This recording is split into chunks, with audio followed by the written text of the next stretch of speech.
Ini keganjilan proses hukum yang ke-12 dari 30. Masih ada 18 lagi nih.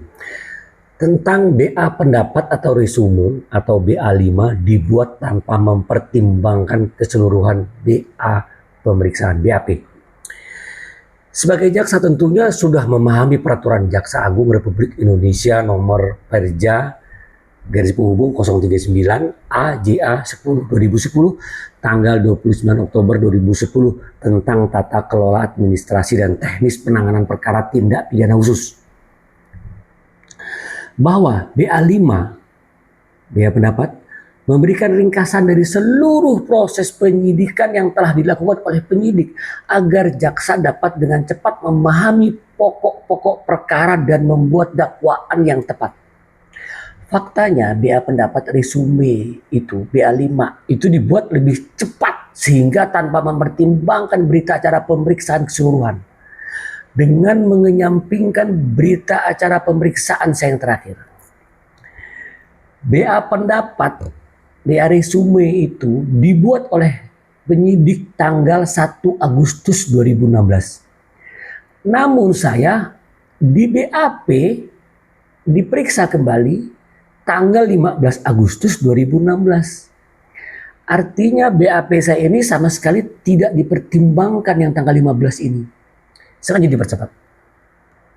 Nah, bagi saya ini terjadi keganjilan. Mengapa dan apa kepentingan BA5, BA pendapat itu atau BA resume itu dibuat lebih cepat sehingga tidak mempertimbangkan seluruh keterangan dan kesaksian saya selaku tersangka. Hanya satu alasan yang reasonable, secara general logical approach, kalian hanya dengan sengaja dan sadar secara kolektif berusaha menutup dan menghilangkan fakta tentang salah satu alat bukti berupa kesaksian saksi tersangka saya. Dan skenario kalian selanjutnya sebagai aparat penegak hukum yang harusnya menjadi sandaran hukum dan keadilan adalah telah menghilangkan keterangan kesaksian atas berita acara pemeriksaan saya tanggal 15 Agustus tersebut di dalam berkas perkara. Ini bukti, fakta, nyata, real. Maka apa kata yang layak untuk kalian sesungguhnya?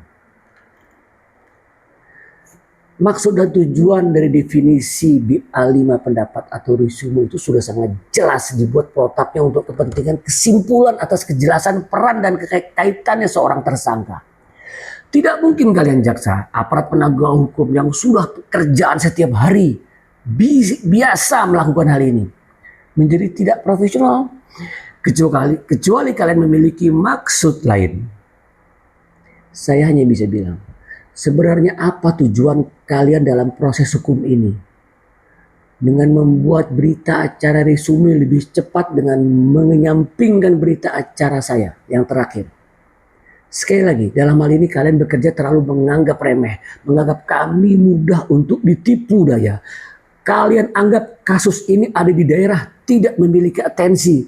Sehingga kalian perlakukan semuanya semaunya. Ternyata kalian salah. Sesungguhnya siapa yang mengarrange, siapa otak di balik tindakan ini?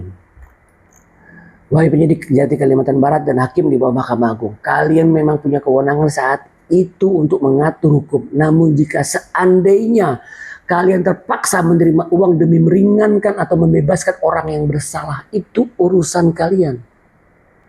Tapi akan datang karma untuk Anda dan keluarga Anda yang dengan sengaja saya yang tidak bersalah, kalian paksa menjadi bersalah. Sehingga akhirnya saya menjadi tersangka dan terpidana. Sesungguhnya kalianlah yang disebut oknum telah merusak nama baik citra penegakan hukum di negara ini. Jangan karena Anda, banyak kolega kalian yang sudah berjuang menegakkan keadilan, rusak karena Anda.